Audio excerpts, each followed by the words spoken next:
Welcome to Simplified UPSC by PPP, where we listen, learn, and grow together.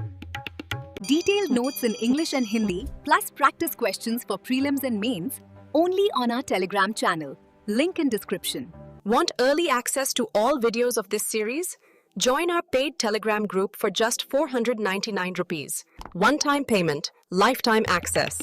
WhatsApp now to join us. Simplified UPSC by PPP में आपका स्वागत है। हम इस तरह की उपयोगी सामग्री लगातार लाते रहने के लिए कड़ी मेहनत करते हैं, तो अगर आपको हमारा काम पसंद आता है तो प्लीज़ हमारे YouTube चैनल को सब्सक्राइब करें और हमें सपोर्ट करने के लिए हमारी पेड मेंबरशिप ज्वाइन करने पर भी विचार करें। तो चलिए आज की गहरी पड़ताल शुरू करते हैं। हमारे सामने है एनसीईआरटी की 12वीं कक्षा की किताब कंटेम्पररी वर्ल्ड पॉलिटिक्स और इसका पहला अध्याय द कोल्ड वॉर एरा। अगर कोई यूपीएससी की तैयारी कर रहा है तो मुझे लगता है ये चैप्टर एक तरह से वर्ल्ड पॉलिटिक्स का ग्राउंड जीरो है। यहीं से सारी कहानी शुरू होती है। बिल्कुल सही। और आज हमारा मिशन सिर्फ इस चैप्टर के फैक्ट्स को दोहराना नहीं है। हम ये समझने की कोशिश करेंगे कि दूसरे विश्व युद्ध के बाद की दुनिया का ताना बाना कैसे बुना गया। हाँ। कैसे दो महाशक्तियों की दुश्मनी ने सियासत, सोच और दुनिया के नक्शे को हमेशा के लिए बदल दिया। और यूपीएससी के लिए ये समझना बहुत जरूरी है। तो चलिए इसे खोलते हैं। चैप्टर की शुरुआत ही एक ऐसी घटना से होती है जो किसी थ्रिलर फिल्म से कम नहीं लगती। 1962 का क्यूबा मिसाइल संकट। हाँ। ये सुनने में ही बहुत नाटकीय लगता है। ये था क्या, और इसे शीत युद्ध का चरम बिंदु या हाई पॉइंट क्यों माना जाता है? ये वाकई एक दहला देने वाला मोड़ था। सोचिए, सोवियत संघ यानी यूएसएसआर, उसने चुपके से क्यूबा में परमाणु मिसाइलें तैनात कर दी। और क्यूबा तो अमेरिका के बिल्कुल पास है। हाँ, फ्लोरिडा तट से बस 90 मील दूर। ये ऐसा था जैसे किसी ने आपके पड़ोसी की छत पर एक तोप लगा दी हो जिसका मुंह सीधा आपके घर की तरफ हो। लेकिन सोवियत संघ ने ऐसा किया क्यों? कोई तो वजह रही होगी। फिदेल कास्ट्रो की कम्युनिस्ट सरकार की वजह से। हाँ, वजह वही थी। सोवियत नेता थे निकिता क्रुश्चेव।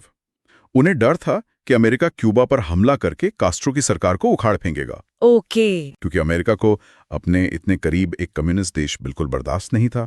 तो ये मिसाइलें क्यूबा को बचाने के लिए एक डिटरेंट की तौर पर लगाई गई थीं। एक निवारक। हाँ, एक निवारक। लेकिन इसका असर बहुत बड़ा हुआ। असर ये कि पहली बार अमेरिका सीधे सीधे परमाणु हमले की रेंज में आ गया था। ठीक वही। इससे पहले अमेरिका को लगता था कि वो अपनी भौगोलिक स्थिति की वजह से बहुत सुरक्षित है। इस एक कदम ने सब कुछ बदल दिया। तब के अमेरिकी राष्ट्रपति जॉन एफ कैनेडी थे, है ना? हाँ, कैनेडी। उन्होंने तुरंत एक्शन लिया। उन्होंने अमेरिकी जंगी जहाजों को आगे भेजकर क्यूबा की नाकेबंदी कर दी, ताकि सोवियत जहाज और मिसाइल वहां न पहुंच सके। और यहीं पर दुनिया की सांसें अटक गईं कि अब क्या होगा। पूरी दुनिया ने लगभग 13 दिन तक अपनी सांसें रोके रखीं। ऐसा लगा कि तीसरा विश्व युद्ध, जो कि एक परमाणु युद्ध होता, बस अब शुरू होने ही वाला है। लेकिन वो हुआ नहीं हुआ। और सोचने वाली बात यह है कि इस संकट का सबसे बड़ा नतीजा लड़ाई का ना होना ही था। दोनों महाशक्तियां पहली बार परमाणु विनाश के इतने करीब आई थीं कि उन्हें समझ आ गया कि इस खेल में कोई विजेता नहीं हो सकता।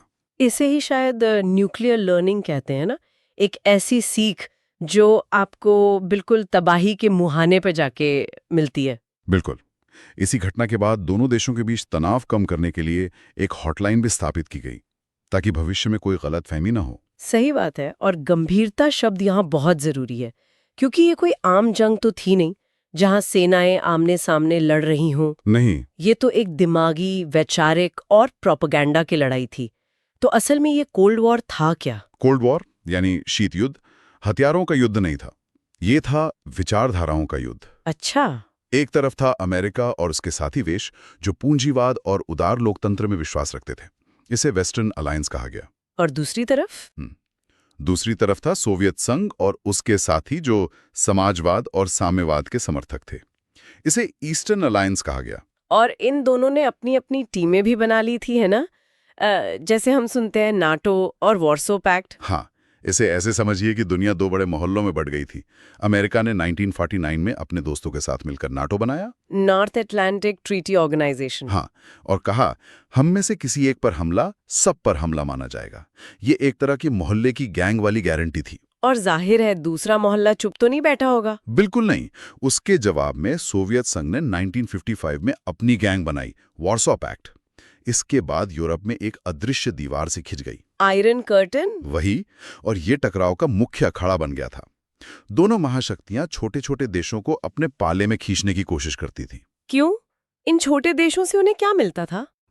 बहुत कुछ। एक तो जरूरी संसाधन जैसे तेल और मिनरल्स, दूसरा अपनी सेनाओं के लिए ठिकाने जहां से वो दुश्मन पर नजर रख सकें, हाँ, ये तो है। तीसरा अपनी विचारधारा का प्रभाव बढ़ाना, और चौथा अपने हथियारों के लिए एक बाजार। ये एक ग्लोबल शतरंज की बिसात बन गई थी जहां छोटे देश सिर्फ मोहरे थे। ये तो बहुत दिलचस्प बात है। मतलब शीत युद्ध भले ही खत्म हो गया हो, लेकिन ये गुट बनाने की आदत आज भी दुनिया में वैसी ही है। बिल्कुल। चाहे वो क्वाड हो या SCO, हर देश अपने मतलब के लिए गठबंधन बना रहा है। ये पैटर्न तो बदला ही नहीं। UPSC एस्पिरेंट्स के लिए ये एक अच्छा एनालिटिकल पॉइंट हो सकता है। एकदम सही पकड़ा। इसीलिए इस चैप्टर को समझना इतना जरूरी है। ये हमें आज की जियोपॉलिटिक्स का बेसिक फ्रेमवर्क देता है। तो एक सवाल मन में आता है, अगर ये कोल्ड वॉर था तो क्या इन दोनों महाशक्तियों के बीच कभी सीधी लड़ाई हुई ही नहीं? सीधी लड़ाई कभी नहीं हुई, क्योंकि दोनों को पता था कि उसका अंजाम परमाणु विनाश होगा। लेकिन उन्होंने प्रॉक्सी वॉर जरूर लड़े। प्रॉक्सी वॉर्स, जी। यानी वो खुद लड़ने के बजाय दुनिया के दूसरे हिस्सों में अपने अपने साथी देशों को लड़वाते थे और उन्हें हथियार और पैसा देते थे। जैसे कि कोरिया और वियतनाम में हुआ था। हाँ, कोरिया 1950-53, वियतनाम और बाद में अफगानिस्तान इसके सबसे बड़े उदाहरण हैं। इन जगहों पर हजारों लाखों लोग मारे गए, लेकिन अमेरिका और सोवियत संघ के सैनिक कभी सीधे एक दूसरे से नहीं लड़े। और इसी बटी हुई दुनिया के बीच कुछ देशों ने कहा, हमें तुम्हारी इस लड़ाई में पड़ना ही नहीं है। यहीं से गुटनिरपेक्ष आंदोलन की कहानी शुरू होती है ना? बिल्कुल। एशिया, अफ्रीका और लैटिन अमेरिका के जो देश हाल ही में औपनिवेशिक गुलामी से आजाद हुए थे, उनके सामने एक बड़ी दुविधा थी कि किधर जाएं? अमेरिका के गुट में या सोवियत संघ के? हाँ, और भारत के जवाहरलाल नेहरू जैसे नेताओं ने एक तीसरा रास्ता चुना। भारत के जवाहरलाल नेहरू, मिस्र के गमाल अब्देल नासिर, युगोस्लाविया के जोसेफ ब्रोज टीटो, इंडोनेशिया के सुकार्नो और घाना के क्वामे नक्रुमा, इन 5 नेताओं ने मिलकर गुटनिरपेक्ष आंदोलन यानी नॉन अलाइंड मूवमेंट की नींव रखी। और उनका कहना था कि हम किसी भी सैन्य गुट का हिस्सा नहीं बनेंगे। हाँ, और अपनी विदेश नीति स्वतंत्र रूप से तय करेंगे। यहाँ एक बारीक बात है जिसे समझना जरूरी है। गुटनिरपेक्षता का मतलब ये तो नहीं था कि दुनिया से कटकर बैठ जाना। नहीं, बिल्कुल नहीं। वो अलगाववाद नहीं था। ये एक बहुत एक्टिव पॉलिसी थी। इसका मकसद था वैश्विक मामलों में अपनी आवाज उठाना, दोनों गुटों के बीच तनाव कम करना और शांति बनाए रखने में मदद करना। और भारत के लिए तो ये उसकी विदेश नीति की पहचान ही बन गया। UPSC मेंस में आज भी भारत की विदेश नीति के विकास पर सवाल आते हैं और उसकी नींव ही ये नाम है। सही कहा। लेकिन इन गुटनिरपेक्ष देशों ने जल्द ही एक और बात महसूस की। उन्हें एहसास हुआ कि सिर्फ राजनीतिक आजादी काफी नहीं होती जब तक आप आर्थिक रूप से दूसरों पर निर्भर हैं। हाँ, इनमें से ज्यादातर देश गरीब थे, जिन्हें अल्प विकसित देश या LDCs कहा जाता था। और यहीं से नई अंतर्राष्ट्रीय आर्थिक व्यवस्था या NIEO का विचार सामने आया। ये क्या था?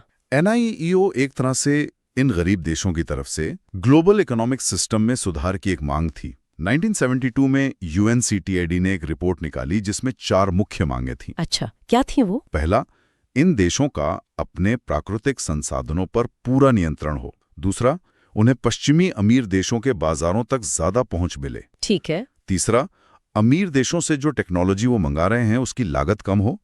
और चौथा, वर्ल्ड बैंक और IMF जैसे संस्थानों में उनकी भी सुनी जाए, उनकी भूमिका बढ़े। तो ये एक तरह से ग्लोबल इकोनॉमी को ज्यादा न्यायपूर्ण बनाने की कोशिश थी। हाँ। लेकिन भारत की अपनी भूमिका पर वापस आते हैं। भारत NAM का लीडर तो था, पर उस पर अक्सर ये आरोप भी लगता था कि उसका झुकाव सोवियत संघ की तरफ था। खासकर 1971 में जब भारत ने USSR के साथ 20 साल की वो मैत्री संधि की थी। ये बहुत महत्वपूर्ण सवाल है। भारत की नीति असल में 2 स्तरीय थी।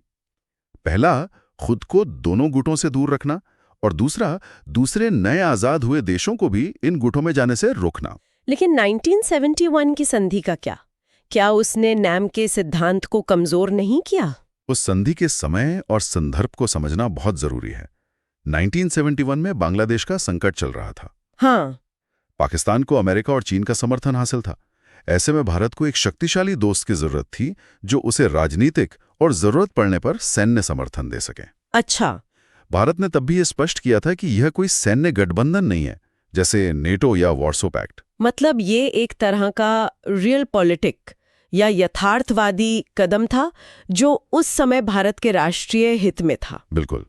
और सच तो यह है कि गुटनिरपेक्षता की नीति ने भारत को हमेशा अपने हितों को साधने में मदद की। कैसे? वो अपनी जरूरत के हिसाब से कभी अमेरिका से मदद ले सकता था तो कभी सोवियत संघ से।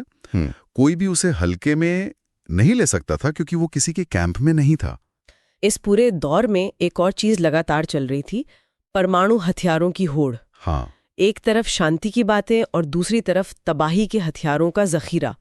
क्या इसे रोकने के लिए भी कुछ कोशिशें हुई? हाँ, क्योंकि जैसा हमने क्यूबा मिसाइल संकट में देखा, दोनों पक्षों को यह समझ आ गया था कि परमाणु युद्ध में कोई विजेता नहीं होगा, सब कुछ तबाह हो जाएगा। इसे लॉजिक ऑफ डिटरेंस कहते हैं। हाँ, इसी डर ने उन्हें हथियारों की होड़ को नियंत्रित करने के लिए बातचीत की मेज पर आने को मजबूर किया। और यहीं से वो सारी संधियां आती हैं जिनके नाम हम सुनते रहते हैं, LTBT, NPT। हाँ, कुछ मुख्य संधियां थी। Limited test ban treaty LTBT, nuclear non proliferation treaty NPT, और फिर सॉल्ट और स्टार्ट जैसी बातचीत की श्रृंखलाएं भी चली। चलिए अब इसे सीधे सीधे UPSC से जोड़ते हैं। अगर कोई एस्पिरेंट ये सब पढ़ रहा है तो उसे ये कैसे मदद करेगा? क्योंकि 2013 के बाद देखें तो सीधे शीत युद्ध पर सवाल शायद ही मिले। ये बहुत अच्छा सवाल है। आपको सीधा सवाल नहीं मिलेगा, लेकिन इस अध्याय में जो नींव रखी गई है वो हर दूसरे सवाल का आधार है। आप इसे एक चश्मे की तरह समझिए, जिसे पहने बिना आपको आज की दुनिया धुंधली दिखेगी। बिल्कुल। जैसे मेंस में WTO में भारत के रुख पर सवाल आता है। भारत आज भी विकासशील देशों के हितों की बात क्यों करता है?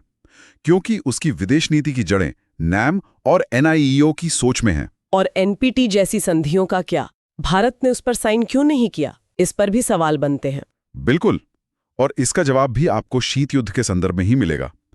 भारत ने हमेशा NPT को भेदभावपूर्ण माना, क्योंकि यह सिर्फ 5 देशों को परमाणु हथियार रखने की इजाजत देता है। सही है। ये समझ आपको तभी आएगी जब आप शीत युद्ध के दौरान की महाशक्तियों की राजनीति को समझेंगे। तो कुल मिलाकर ये अध्याय हमें बताता है कि कैसे शीत युद्ध ने दुनिया को 2 हिस्सों में बांटा, कैसे तनाव ने प्रॉक्सी वॉर को जन्म दिया और कैसे भारत जैसे देशों ने दबाव के बीच अपना एक स्वतंत्र रास्ता बनाया। हाँ, ये सिर्फ इतिहास नहीं है, बल्कि आज की वैश्विक राजनीति के ऑपरेटिंग सिस्टम को समझने के कुंजी है। ऑपरेटिंग सिस्टम यह अच्छा शब्द है। और UPSC उम्मीदवारों के लिए सबसे बड़ा सबक यही है। घटनाओं को अलग अलग करके ना देखें, उन्हें आपस में जोड़ें, उनके कारण और प्रभाव का विश्लेषण करें, तभी आप एक संतुलित उत्तर लिख पाएंगे। तो इस चर्चा को खत्म करने से पहले हमारे श्रोताओं के लिए कोई एक सवाल जिस पर वो सोच सकें। हाँ, एक सवाल मैं जरूर छोड़ना चाहूंगा। शीत युद्ध की दुनिया 2 ध्रुवीय थी। आज की दुनिया बहुत ध्रुवीय है, जहां अमेरिका, चीन, रूस, भारत कई शक्तियां हैं। ऐसे में क्या गुटनिरपेक्ष आंदोलन यानी NAM के सिद्धांत आज भी प्रासंगिक हैं? ये उन्हें एक नए रूप की जरूरत है। ये वाकई सोचने वाली बात है। हमें उम्मीद है कि ये चर्चा आपके लिए उपयोगी रही होगी। सिंप्लीफाइड UPSC बाय PPP को सपोर्ट करने के लिए कृपया हमारे YouTube चैनल को सब्सक्राइब करें और हमारी मेंबरशिप ज्वाइन करने पर विचार करें। आपके समर्थन से ही हम इस तरह का काम जारी रख सकते हैं। धन्यवाद। Thanks for watching. Follow us on Telegram and Instagram. Don't forget to like, share, and subscribe.